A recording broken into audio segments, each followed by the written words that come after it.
निकाह का वक्त आया।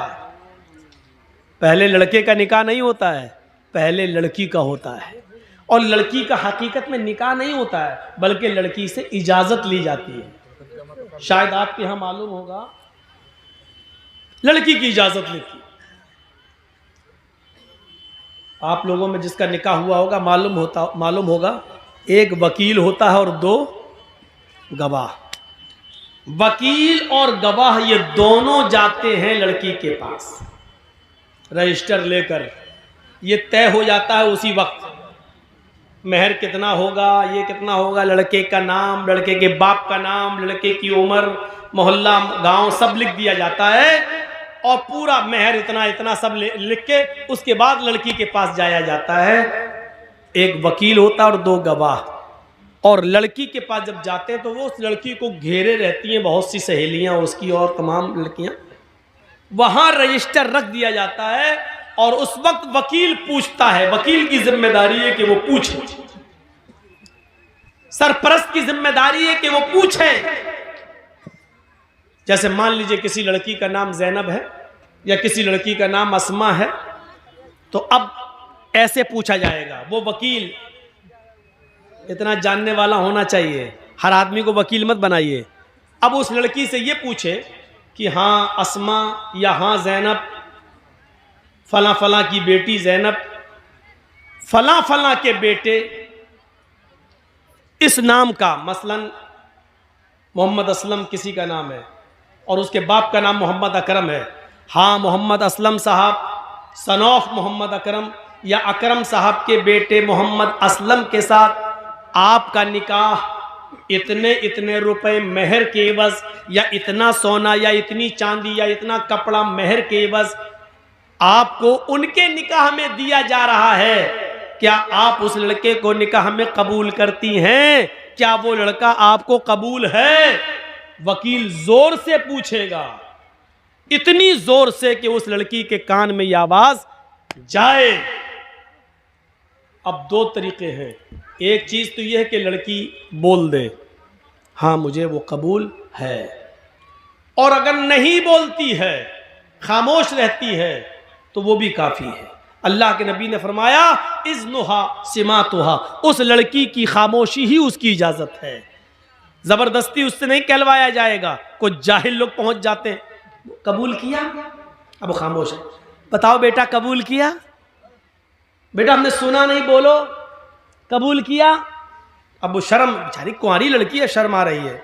वो अलग बात है कि आज के माहौल में तो व्हाट्सएप पे खूब बात करती थी, उस दिन शर्मा रही है। यहां तो रात रात भर चैटिंग होती रहती थी, लेकिन उस दिन शर्मा रही है। एक दिखावा भी होता है, लेकिन हमें वो नहीं देखना, हमें हदीस देखना है। तो जाहिल लोग वहां बार बार पूछेंगे बोलो, और वहां उसकी सहेलियां बैठी रहती हैं, वो कोहनी मार मार के कहती बोल बोल, अरे बोल दे, हाँ कहते मैंने कबूल किया, बोल बोल।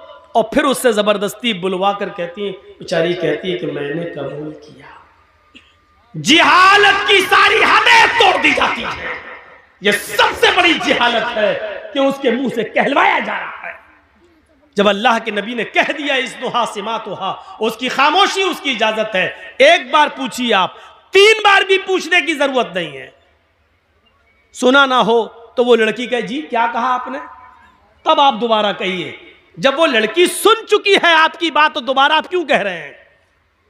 3 बार आप क्यों कह रहे हैं? ना 2 बार कहना सुन्नत है, ना 3 बार कहना सुन्नत है। जोर से बोलना जरूरी है। आप पहली बार इतनी जोर से बोलिए कि लड़की सुन ले। हाँ जैनब फला की बेटी, आपका निकाह मोहम्मद असलम अकरम साहब के बेटे के साथ 5000 रुपए मबलग मेहर अलावा नान नफका आपको उनके निकाह में दिया जा रहा है। क्या आप उस लड़के को कबूल करती हैं? इतनी जोर से आप बोल दीजिए पहली बार। शर्म से उसका सर नीचे झुक जाएगा। उसकी खामोशी उसकी इजाजत है। अगर वो खामोश है तो समझ लो कि उसने इजाजत दे दी।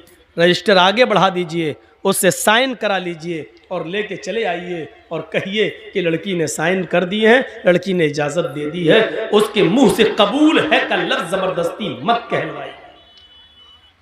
ये उस औरत के लिए है जो शादीशुदा हो और जिसकी तलाक हो चुकी हो, उसको आप दोबारा निकाह उसका हो रहा, उसको बोलना पड़ेगा, क्योंकि अब उसके अंदर से शर्म निकल चुकी है, अब वो दूसरी शादी कर रही है, इसलिए उसको बोलना पड़ेगा।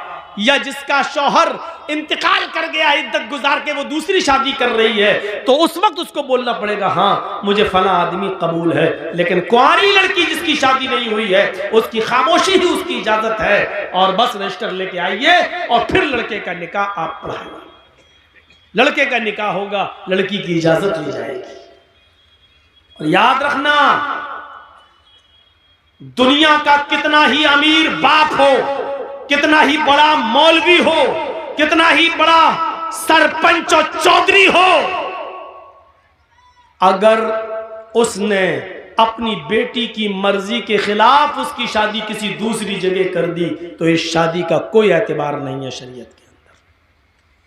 मसलन हम जहां करना चाह रहे हैं शादी, मेरी बेटी वहां तैयार नहीं है, मेरी बेटी जहां शादी करना चाह रही है वहां हम नहीं चाहते कि वो शादी करे, हमने अपनी पसंद का लड़का लाकर उसका निकाह करा दिया, और बेटी मजबूर होकर उसके साथ निकाह करती है।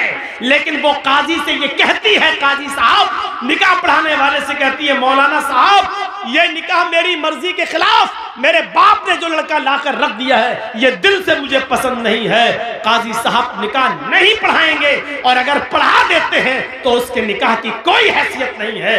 एक औरत, एक सहाबिया अल्लाह के नबी के पास आई और कहती, अल्लाह के रसूल मेरे बाप ने मेरा निकाह ऐसी जगह कर दिया है जो लड़का मुझे पसंद नहीं है। अल्लाह के रसूल ने निकाह हो जाने के बाद भी उस लड़की से कहा, अगर वो तुम्हें पसंद नहीं और इसके बावजूद तुम्हारे बाप ने तुम्हारी शादी कर दी है, तो तुझे इख्तियार है, तू चाहे तो उस लड़के के साथ रहे, या तू चाहे तो मैं निकाह तेरा फिस्क कर देता हूं, लड़के के तलाक देने की जरूरत नहीं है, निकाह फिस्क कर देता हूं। एक इद्दत गुजारेगी हैज की, जिसका निकाह फिस्क होगा उसकी इद्दत 3 महीने नहीं है, सिर्फ एक हैज उसकी, एक पीरियड उसकी इद्दत है। तुम एक पीरियड, एक माहवारी, एक एमसी, बस ये पीरियड गुजारो, और जैसे ही तुम्हारा महीना हो, महीना से खत्म होने के बाद ही तुम दूसरी शादी कर सकती हो अपने मनपसंद लड़के के साथ। लेकिन लड़की को शादी के लिए वली की सख्त जरूरत है, अपने बाप की, सरपरस्त की, मालिक की जरूरत है। लड़की, ये सच है कि लड़की की मर्जी के बगैर निकाह नहीं होगा, लेकिन यह भी सच है कि लड़की अपनी मर्जी से अकेले भी निकाह नहीं कर सकती है, उसको निकाह के लिए वली की इजाजत चाहिए, और वली उसका बाप है। बाप अगर दिमागी तौर पर कमजोर है तो चचा है, चचा दिमागी तौर पर कमजोर है तो लड़की का भाई है, और लड़की का भाई भी नहीं तो कोई और जो उसका रिश्तेदार करीबी होगा उसकी इजाजत चाहिए। लेकिन जिस लड़की का कोई ना हो तो फिर काजी खुद वली बन सकता है। जैसे मौलाना जर्जीस अगर किसी का निकाह पढ़ा रहे हैं, लड़की का बाप भी नहीं है, लड़की का भाई भी नहीं है, लड़की का चचा भी नहीं है, तो फिर मौलाना जर्जीस खुद काजी, खुद वली बन सकते हैं और उस लड़की का वली बनकर निकाह करा सकते हैं, काजी वली बन सकता है।